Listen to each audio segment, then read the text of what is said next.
আজকে পিকনিকের ক্যাটারিংয়ে এসে এমনটা হবে কেউ ভাবতেই পারিনি। নমস্কার বন্ধুরা, হালকা কমেডি ব্লগসে তোমাদের স্বাগতম।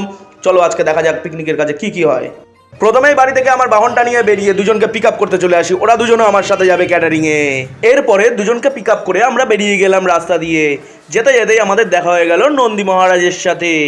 আজকে বাজারে প্রচণ্ড ভিড়, কারণ আজ রবিবার, সবাই পিকনিকে যাচ্ছে। ভিড় পেরিয়ে আমরা প্রাকৃতিক সৌন্দর্য উপভোগ করতে করতে এগিয়ে গেলাম। কিছু দূর গিয়েই দেখি আমার এক বন্ধু ওখানে ওয়েট করছে আমাদের সাথেই যাবে বলে। এবার তাকেও পিক আপ করে আমরা এগিয়ে গেলাম। কিছু দূর গিয়ে দেখি কাকা আমাদের রিলস বানাচ্ছে। কাকা টিকটক ফিরে এলো নাকি, এই বলে হাসাহাসি করতে লাগলাম। ইতিমধ্যেই আমরা পিকনিক স্পটে পৌঁছে আমি আমার বাহনটাকে পার্কিং করে দিলাম। এখানে এসে তো আমরা খুশি হয়ে গেলাম, কারণ চেয়ার টেবিলগুলো আগে থেকেই পাতা ছিল। রান্নার ওখানে গিয়ে রাধুনিকে জিজ্ঞাসা করলাম, ও কাকা কি কি রান্না হচ্ছে? আমিও একটু রাধুনিকে হেল্প করার জন্য ডালটা রান্না করলাম। রান্না করে দেখি বরুণদাও চলে এসেছে।